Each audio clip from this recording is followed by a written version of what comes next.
पाहिजे सर करूया सुरुवात. आपलं पुन्हा एकदा मातोश्रीमध्ये स्वागत करतो. परवा एक महत्त्वाचा विषय जो पर्यावरणाच्या निगडीत होता तो आपल्या समोर आणला. त्याच्यात अर्थात विकास, शाश्वत विकास आणि पर्यावरण म्हणजे कांजूरमार्गची जागा असेल, मेट्रोची जागा असेल, आरेचं जंगल असेल, ह्याच्यावर बोलत असताना आपल्याला बघायला मिळतंय की एका बाजूला संपूर्ण महाराष्ट्रातच पर्यावरणाची हानी ही आपल्याला डोळ्यासमोर दिसत आहे. म्हणजे नागपूरमध्ये वारेगावचा विषय असेल ॲशपॉन्डचा, तसाच नाशिकमध्ये पांजरपोळचा असेल, पुण्यामध्ये रिव्हरफ्रंट डेव्हलपमेंट किंवा वेताळ टेकडीचा विषय असेल, मुंबईमध्ये आरेचा विषय असेल. हे सगळे विषय हाताळत असताना आणि पर्यावरणाची वाट लावत असताना हे घटनाबाह्य सरकार दुसऱ्या बाजूला विकासाच्या नावाखालती मोठी अनियमितता, कदाचित घोटाळे असतील, कदाचित घोळ असेल, हे आपल्या राज्यात सगळीकडे घालत आहे. एक पाहिलं असेल आपण, गेले 1 वर्ष कुठेही महानगरपालिका अस्तित्वात नसताना किंवा तिथे जनतेचे प्रतिनिधी नसताना, कुठचेही नगरसेवक नसताना, कुठचीही कमिटी नसताना अनेक वेगळ्या कामांवर आम्ही बोलत आलो. मग कधी आम्ही हाऊसमध्ये म्हणजे विधानभवनात बोलत आलोय, कधी पत्रकार परिषदमध्ये बोलत आलेलो आहे. आणि तसाच एक महत्त्वाचा विषय जो मी जानेवारीच्या आसपास घेतलेला, आपल्याच माध्यमातून जनतेसमोर आणलेला, तो म्हणजे रस्त्याच्या घोळाचा विषय. अनियमितता असेल, घोटाळा असेल, जे काही असेल, त्याच्यात 3 वेगळे भाग आहेत. पहिली गोष्ट म्हणजे स्केलचा विषय होता रस्त्याच्या वेळी. म्हणजे 400 किलोमीटरचे रस्ते हे जानेवारी ते आत्तापर्यंत मे 31 पर्यंत पूर्ण होतील की नाही, हा एक महत्त्वाचा विषय होताच. पण त्याच सोबत दुसरी गोष्ट ही होती की बरोबर 5 कंपन्यांना 5 कॉन्ट्रॅक्ट मिळाले, 5 मोठे बिड्स मिळाले. आणि ह्या 5 कंपन्या कुठच्या आहेत? ठीक आहे, मी त्या कंपन्यांमध्ये कधी जात नाही, कॉन्ट्रॅक्टर्सचं नाव घेत नाही, कारण मला त्यांची नावं घ्यायची नसतात, त्यांचं माझं देणं घेणं नसतं. पण महत्त्वाची गोष्ट म्हणजे आपली जी सिस्टीम आहे त्याच्याबद्दल मी बोलतो, कारण ही सिस्टीमच आपण आहोत, जनतेचे लोक आहोत, जनता आहे, जनप्रतिनिधी असतात. आणि म्हणून या सिस्टीममधून जेव्हा आपल्याला बघायला मिळतं की कुठचेही लोकप्रतिनिधी नसताना, कुठचेही नगरसेवक नसताना, कमिटी नसताना 5 मोठे कॉन्ट्रॅक्ट दिले जातात, बरोबर 5 लोकांना ते मिळतात, सरासरी 8% अबवच्या बिडला मिळतात. तिसरी गोष्ट म्हणजे पैसे वाढवून दिलेले आहेत.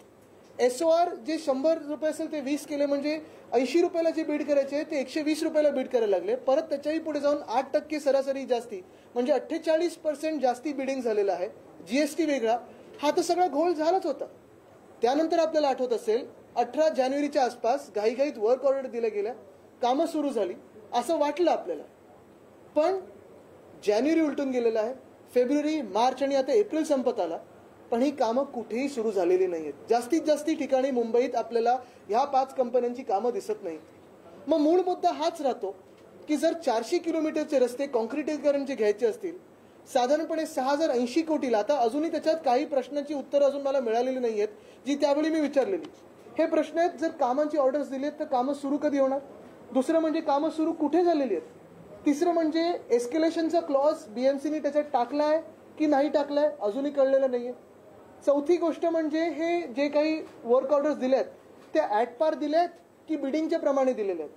पाचवी गोष्ट म्हणजे सबलेटचा ह्याच्यात क्लॉज मशिनरीच्या द्वारे आहे का? सहावी गोष्ट म्हणजे या 6080 कोटीचे जे टेंडर्स होते त्याला मी त्यावेळी पण बोललेलो की 10% ॲडव्हान्स मोबिलायझेशन जे ठेवलेले 650 कोटी, हे तुमचे आमचे मुंबईकरांचे पैसे आहेत. हे बिल्डर्सच्या आणि कॉन्ट्रॅक्टर्सच्या घशात घालण्यासाठी जे ठेवलेले आहेत या सरकारने, या घटनाबाह्य सरकारने, ह्याची उत्तरं मिळाली नाही. पण ह्याच पुढे जात असताना आपण देखील पत्रकार म्हणून मुंबईत सगळीकडे फिरत असता रस्त्याची जी कामं आहेत ती आपल्याला वाटत असेल की ही कामं सुरू झाली आहेत का? तर जसं मी सांगितलं, ज्या प्रमाणात ही कामं सुरू व्हायला पाहिजे होती 31 मे पर्यंत सेफ स्टेजला आणण्यासाठी किंवा क्लोज होण्यासाठी, अशी कुठेही सुरू झालेली नाहीत. आणि हे मी काही फक्त मी बोलत नाही किंवा शिवसेना पक्ष बोलत नाहीये. हे जे पत्र माझ्या हातात आलेलं आहे, हे पत्र हे आपल्याला जर वाचता येत असेल तर विधानसभेचे अध्यक्ष महोदय आहेत, त्यांच्या बंधूंचे आहेत, जे मुंबई महानगरपालिकेत नगरसेवक राहिलेले आहेत. त्यांनी ह्याच्यात म्युन्सिपल कमिशनरला पत्र लिहिलेलं आहे 13/4/2023ला, ज्याच्यात सब्जेक्ट आहे gross delay in starting road concretization work awarded to जी काही कॉन्ट्रॅक्टर कंपनी आहे. मी कॉन्ट्रॅक्टरच्या कंपनीचं कधी नाव घेत नाही, पण हे पत्र एका भाजपच्या माजी नगरसेवकाचं पत्र. म्हणजे आम्ही कोणी शिवसेनेमधून बोलत नाही, मी जे बोललो ते बोललोय, ते लोकांसमोर आहे. मलाच सप्लिमेंटरी पत्र हे एका महत्त्वाच्या व्यक्तीने दिलेलं आहे, ज्यांच्या वॉर्डमध्ये अजूनही ए वॉर्डमध्ये कामं सुरू झालेली नाहीत. आणि मी त्यांचे आभार मानतो या नगरसेवकांचे, माजी नगरसेवकांचे, की त्यांनी हा विषय माझ्यासोबत घेतलेला आहे. बिनधास्तपणे घेतलेला आहे. कारण हीच भावना मला वाटतं प्रत्येक पक्षामध्ये गद्दार गँग सोडली तर आपण भाजपचे माजी नगरसेवक असतील, काँग्रेसचे असतील, राष्ट्रवादीचे असतील, शिवसेनेचे असतील, कुठच्याही माजी नगरसेवकाला विचारा, त्यांच्या वॉर्डमध्ये जास्ती करून जी कामं ठरवलेली होती ती सुरुवात झालेली नाही. मग झालं का ह्याच्यानंतर एक शोकॉज नोटीसच्या आधी एक बैठक बोलवली गेली ह्या कॉन्ट्रॅक्टर सोबत आणि जे मला कळण्यात येतं की ह्या कंपनीचे जे महत्त्वाचे अधिकारी असतील, मग सीईओ असतील किंवा मोठे कोण अधिकारी असतील, ते त्या कंपनीच्या मीटिंगला गेलेच नाहीत. कुठच्या तरी छोट्या माणसाला पाठवलं, कॉन्ट्रॅक्टरच्याच कुठच्या तरी माणसाला पाठवलं आणि ह्या कंपनीला शोकॉज नोटीस दिल्यानंतर देखील अजूनही काम कुठे सुरू झालेलं नाही. आता तुम्ही मला सांगा, जसं हे दक्षिण मुंबईतलं एक काम सुरू झालं नाही आणि ह्यांना शोकॉज नोटीस दिलेली आहे, तसंच मुंबईमध्ये ईस्टर्न सबअर्ब असेल, वेस्टर्न सबअर्ब असेल, सेंट्रल असेल, सगळीकडेच कुठेही त्या प्रमाणात जेवढी आपल्याला सांगितली गेली होती की 400 किलोमीटरचे रस्ते कॉन्क्रिटीकरण होणार, असं कुठेही कामं सुरू झाली नाहीत. मग या सर्वांना शोकॉज दिली आहे का? ही कामं सुरू कधी होणार, संपणार कधी? ह्यांना एस्केलेशनचं अजून जे काही आहे ते देणार का तुम्ही? उशीर झाल्यामुळे, उशीर कोणामुळे झालेला आहे? पोलीस परवानग्या मिळाल्या आहेत का? एनओसी मिळालेले आहेत का? हे सगळे विषय आहेत आणि मी हे कदाचित तुम्हाला वाटत असेल की प्रत्येक महिन्यात ह्या 4 महिन्यात रिपीट करत आलेलो आहे, कारण हे विषय खूप महत्त्वाचे आहेत. आपल्या सामान्य मुंबईकराच्या जीवनात प्रत्येक दिवशीचा विषय तो म्हणजे रस्ता. पण काल जो मी एक लोकांसमोर भीतीदायक प्रकार आणलेला आहे, तुमच्यासमोर आणलेला आहे, मी ट्विट केलेलं. अशीच एक साईट व्हिजिट चाललेली माझी, काही रस्त्यांची पाहणी करत होतो, माझ्या मतदारसंघातले रस्ते त्याची पाहणी करत होतो आणि ती पाहणी करत असताना मला हे आढळून आलं की रस्त्याची कामं जी आहेत, ब्रिजेसची कामं जी आहेत, आता मुंबईत गोखले ब्रिजचं काम सुरू आहे, आमच्या डिलाय रोडचं काम चालू आहे, अनेक वेगवेगळी ब्रिजेसची कामं सुरू आहेत, रस्त्यांची कामं मोठ्या संख्येत सुरू झालीत असं आपल्याला भास केला जातं, पण कुठेही सुरू झाली नाहीत. ही कामं गेले 2 आठवडे बंद आहेत. का? तर जे माझ्या कानावर आलं आणि जे काल माझ्या ट्विटरच्या उत्तरांमध्ये जर तुम्ही लोकांनी बघितलं असेल, उत्तरं दिलेली आहेत, असं आम्हाला समजवण्यात येत आहे, सांगितलं जात आहे की सगळ्या ज्या क्वारी आहेत, सगळे जे क्रशर्स आहेत, त्यांना MPCB कडून नोटिसा मारलेल्या आहेत, अनेक वेगळ्या संस्थांनी नोटीस मारलेल्या आहेत आणि कामं बंद ठेवलेली आहेत. ही कामं का बंद ठेवलेली आहेत? तर हे माझ्या ऐकण्यात आलेलं आहे की कुठच्या तरी एका कंपनीला ही सगळी जी रेती असते, जी खडी असते, ज्याला आपण ॲग्रिगेट बोलतो, ज्याला आपण ग्रॅव्हल बोलतो, जी आपल्या रस्त्याच्या कामासाठी, बिल्डिंग कन्स्ट्रक्शनच्या कामासाठी असेल, जी ब्रिजेसच्या कामासाठी असेल, जी गरजेची असते, मूलभूत हे एक इन्ग्रेडियंट आहे त्याचं, ते खडी तुम्ही एकाच कंपनीला विकायची, तीच कंपनी सगळ्याच दुसऱ्या कॉन्ट्रॅक्टरना विकणार. ह्यामुळे दुष्परिणाम असे झालेले आहेत, 2 आठवडे सगळ्या रस्त्याची, ब्रिजेसची, कन्स्ट्रक्शनची कामं ही थांबलेली आहेत. काही बिल्डर्स इकडून तिकडून जे मागू शकतात ते मागवतात, त्यांचे हात पोचले दुसरीकडे. पण जे आपले रस्त्याची कामं आहेत, मुंबईतली असतील, ठाण्यातली असतील, इतर शहरांमधली असतील, आता एक एक माझ्या समोर यायला लागलेत, ती कामं ठप्प पडलेली आहेत. ॲग्रिगेट मिळत नाहीये, ग्रॅव्हल मिळत नाहीये. म्हणजे 2 आठवड्यांनी ही कामं आता ह्याला उशीर झालेला आहे. आज एप्रिल हा संपायला आलाय, पुढच्या 10 दिवसात एप्रिल संपेल, मेचा महिना लागेल. 31 मे पर्यंत सगळी जी कामं असतात, रस्त्याची असतील, पुलांची असतील कामं, ही क्लोज किंवा सेफ स्टेजपर्यंत आणणं हे गरजेचं असतं. हे वर्षानुवर्ष मी पाहिलेलं आहे. पण हे न होता कदाचित ह्या कामांना आता उशीर होईल. जसं डिलाय रोडचं आज मी कुठेतरी वाचलं की 1 आठवड्यात की 2 आठवड्यात हे काम सुरू होणार.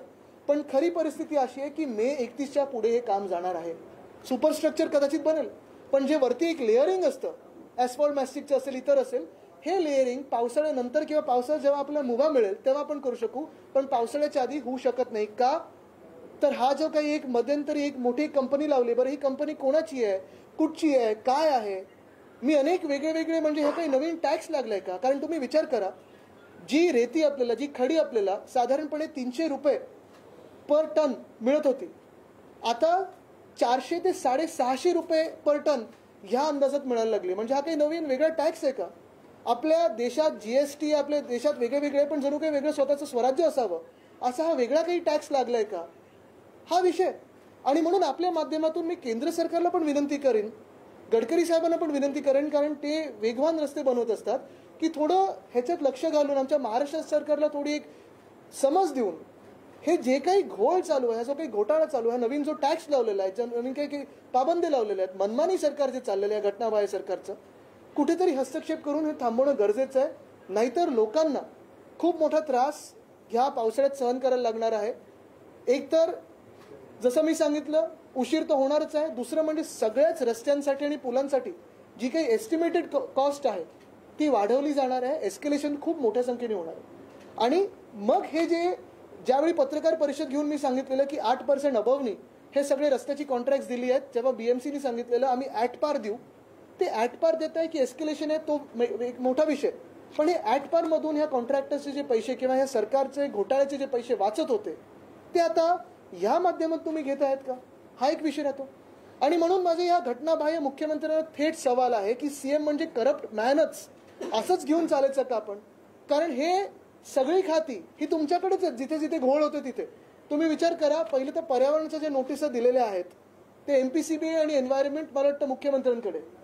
दुसरं रस्त्यांसाठी किंवा बिल्डिंग कन्स्ट्रक्शनसाठी, म्हणजे आपण बोलतोय बिल्डर कॉन्ट्रॅक्टर सरकार आहे, पण ह्यांचे जे मित्र आहेत तेवढ्यांचंच बिल्डर कॉन्ट्रॅक्टर सरकार आहे. इतर जे रस्त्यांची कामं करत असतील किंवा कोणी लोकांसाठी घरं बनवत असेल त्यांच्या कामांना जेव्हा उशीर होतो किंवा त्यांची किमती वाढवल्या जातात तिथे आपण बघताय जो त्रास त्यांना सहन करायला लागणार ते देखील नगर विकास खात्याकडेच येतं. आणि म्हणून मी आज ठामपणे ही भूमिका मांडत आहे की हा जो काही एका हलक्या आवाजात, हळू आवाजात विषय माझ्यापर्यंत पोहोचलेला, कोणी कॉन्ट्रॅक्टर कोणी ऑफिसर लिहून द्यायला तयार नाही आहे, त्या विषयावर ह्या घटनाबाह्य मुख्यमंत्र्यांनी पत्रकार परिषद घेऊन व्हाईट पेपर काढावा की आपल्या राज्यात कुठच्या शहरांमध्ये असे 2 आठवडे ही कामं बंद आहेत किंवा उशीर झालेला आहे, हळू चाललेले आहेत, ठप्प झालेले आहेत. हे खड्यांचं नक्की घोळ काय आहे, हे नक्की स्वतःचं राज्य स्वराज्य असल्यासारखं एक वेगळा टॅक्स किंवा कंपनी ह्याच कंपनीला द्या, ही डिमांड काय आहे, ही खरी आहे की खोटी आहे? कारण ही मला काही त्यांच्या पण आजूबाजूच्या लोकांकडून ही माहिती आली की त्यांचेच काही ठराविक निकटवर्गीय आहेत जे हे फोन करून सांगतात की असं असं झालं पाहिजे. हे खरं आहे की खोटं आहे हे त्यांनी सांगणं गरजेचं आहे. कारण आज बघा तुम्ही महाराष्ट्रात एका बाजूला असं मी सांगितलं पर्यावरणाची हानी होते, दुसऱ्या बाजूला विकासाचं एक स्वप्न दाखवलं जात आहे. पण विकास चाललाय की भ्रष्टाचार चाललाय? आणि म्हणून भाजपला देखील माझा सवाल आहे की देशभरात निवडणुका लढत असताना भाजप एका भ्रष्टाचार विरोधी प्लॅंकवर आतापर्यंत प्रचार करत आलेली आहे. मग नक्की महाराष्ट्रावरच एवढा का राग आहे तुमचा की पर्यावरण तर तुम्ही संपून टाकता आमच्या राज्याचं, उद्योग तुम्ही दुसऱ्या राज्यात पळवताय, पण एक असं सरकार आमच्या डोक्यावर बसवलेलं आहे जे प्रत्येक गोष्टीमध्ये घोटाळे किंवा घोळ घालत आहे. एक सुद्धा त्यांच्या हातून चांगली गोष्ट होत नाहीये. अशा सरकारला त्यांचा एवढा पाठिंबा का आहे? नक्की राग कोणावर आहे? महाराष्ट्रावर आहे, आमच्यावर आहे? कशासाठी एवढा राग आहे की तुम्ही एवढ्या एका सरकारला ज्याच्याकडून काही काम होत नाहीये, उद्योग बाहेर पळवले जातात आणि एवढे मोठे घोटाळे होतात त्यांना असा पाठिंबा दिलेला आहे?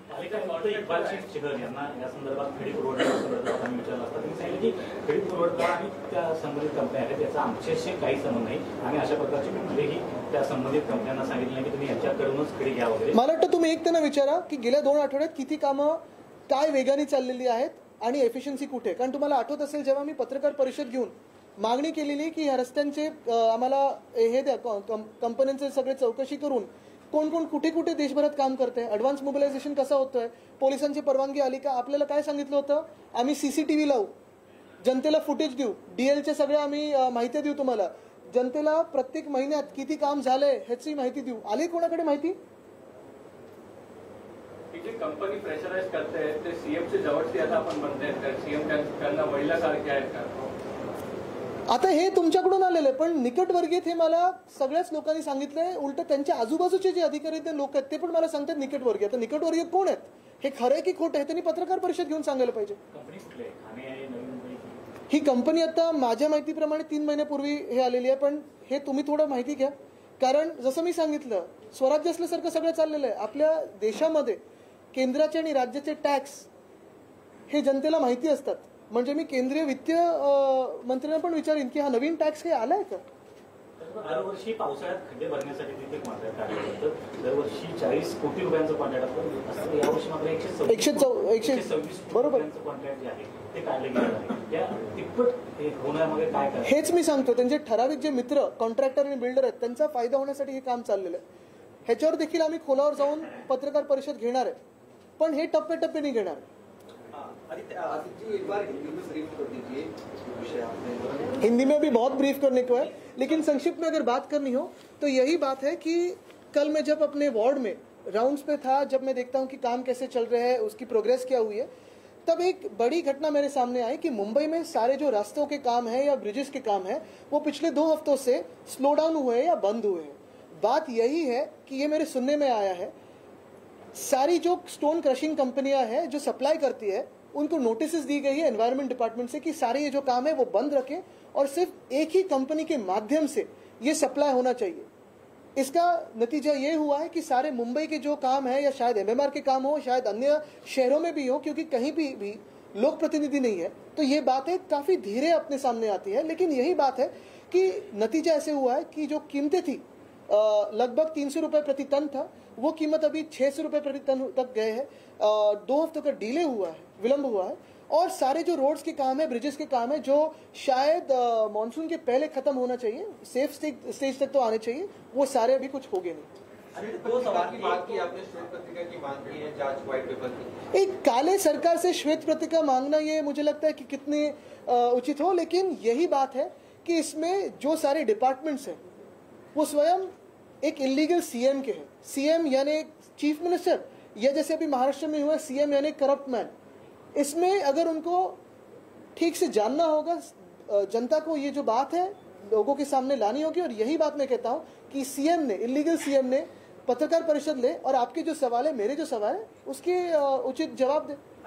इस पूरे घोटाले का जिसका जिक्र करें, कोई खुलकर तो नहीं कह रहा, आपने पहली बार मुद्दा उठाया, इसे लॉजिकल एंड तक ले जाने के लिए क्या आप संबंधित विभाग में शिकायत दायर करेंगे? आपकी पार्टी की तरफ से कोई इनिशिएटिव लिया जाए? अन्यथा नेतृत्व से प्रेस कॉन्फ्रेंस तक बात आगे नहीं। बात यही है कि मैंने जब जनवरी से अभी तक बात ये छेड़ी है। अगर आप देखें तो बीएमसी ने जो अबव के बिड्स थे वो एट पार देने के तय किए थे, अभी तक रोड कॉन्ट्रैक्ट्स दिए नहीं है।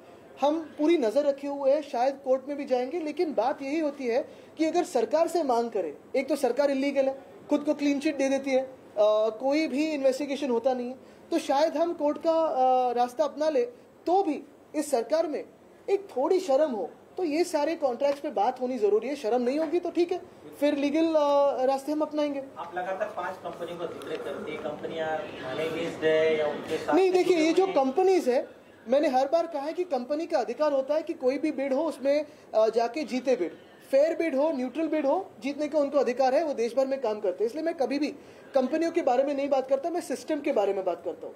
मेरा जो आक्षेप है ये सिस्टम पे है। कितना % ठेका दिया जा रहा है? ये उनसे पूछे, वो पत्रकार परिषद तो ले, जैसे मैं आपके सामने बैठा हूँ, वो लेने की हिम्मत करें। आपने कहा कि कुछ अपने करीबियों और बिल्डरों को फायदा पहुंचाने के लिए जो गड्ढा बनने के लिए 40 करोड़ का टिबला कर दिया गया, फायदा पहुंचा, कौन लोग हैं, किसको फायदा पहुंचाना और कौन फायदा? अभी जो खोखे वाले हैं, जो जनता को धोखे देते हैं, उन्हीं का फायदा हो रहा है। नेतृत्व बाकीचं वेगळं आहे, मी नुसतं संयोजन आणि आम्ही सगळी टीम म्हणून करतो। तर एक मे रोजी जी सभा होणार आहे बीटीसी मध्ये, त्या सभेला राष्ट्रवादी काँग्रेसचे नेते अजित पवार असतील अशी खात्री वाटते?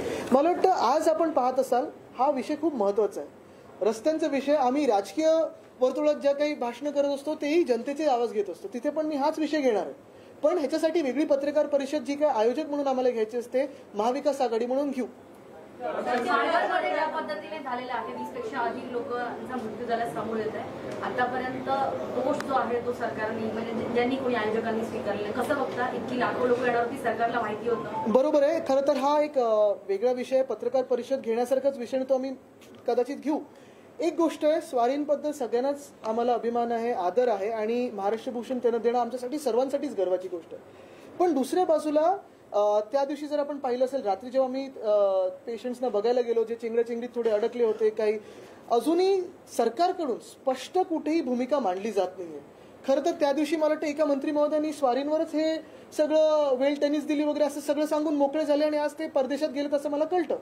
पण असं जरी असलं तरी जिथे 25 कोटी खर्च होतो तिथे थोडी तरी चौकशी, ज्या अधिकाऱ्यांची हलगर्जीपणा झाली असेल, कॉन्ट्रॅक्टर कोण आहे ज्यांनी तंबू VIP साठी केला पण भक्तांसाठी केला नाही किंवा सामान्य नागरिकांसाठी केला नाही, पाण्याची कुठे कमतरता होती का, कुठेतरी चौकशी होणं गरजेचं आहे। कारण जेव्हा हा विषय तुम्ही बघा, हा विषय आमच्या सर्वांसाठी जवळचा आहे। कारण जेव्हा महाराष्ट्र भूषण अशा व्यक्तीला दिलं जातं, 25 कोटी ज्या कार्यक्रमावर खर्च होतो, योग्य अयोग्य हा वेगळी गोष्ट आहे, पण तो खर्च कसा झालाय, कॉन्ट्रॅक्टर नक्की कोण आहे, मुख्यमंत्र्यांचं जवळचा आहे का, त्यांनी ती सगळी जी उपाययोजना होती ती बरोबर केली आहे का, कुठेतरी उत्तर सरकारकडून येणं गरजेचं आहे। खरा आकडा काय, कारण याच्यात लपवण्यासारखी गोष्ट नाहीये।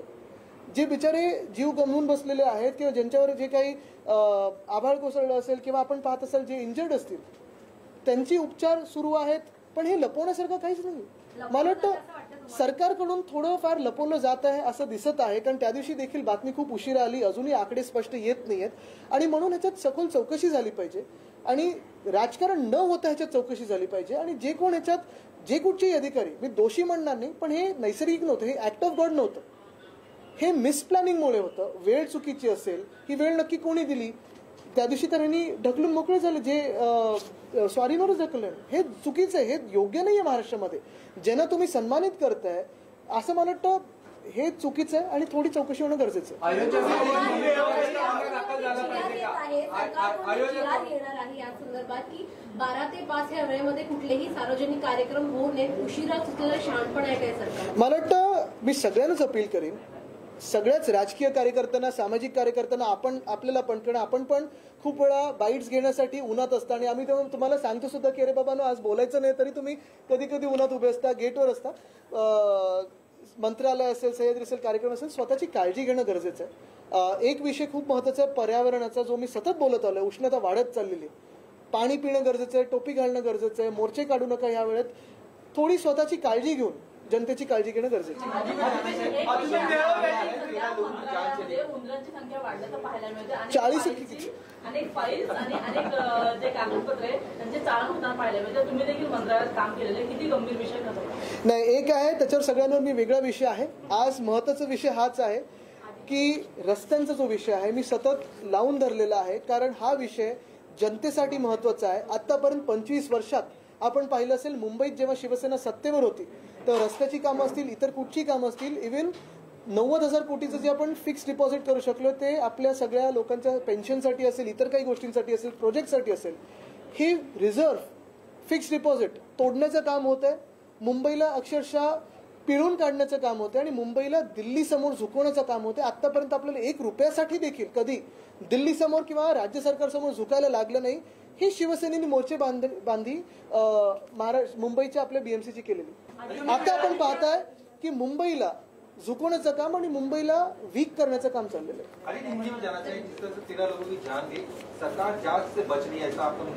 मुझे लगता है कि इस पे मैं अलग प्रेस कॉन्फ्रेंस लूंगा, लेकिन एक बात जरूर है कि जो भी घटना घड़ी हो, कोई इसमें राजनीति न लाते हुए एक इन्वेस्टिगेशन कि इसके लिए जो कलेक्टर होते हैं या कॉन्ट्रैक्टर है, अगर 25 करोड़ खर्च हुए, जो भी जितने भी पैसे हो, क्योंकि अगर आप देखें तो उस दिन एक मंत्री महोदय ने जो सवारी उन पे ही ये सब विषय ढकेल के, अगर आप देखें तो ये परदेश निकल गए. तो मुझे लगता है ये उचित नहीं है. जो भी जनता के सामने सच है वो आना चाहिए, क्योंकि इसमें भक्तों की जान गई है. हम भी उसी भक्तों में से है. हम भी यही मानते हैं कि वो अवार्ड देना उचित ही था, लेकिन जो समय था या जो भी व्यवस्था वहाँ की थी उस पर इन्वेस्टिगेशन होना कोई गलत बात नहीं.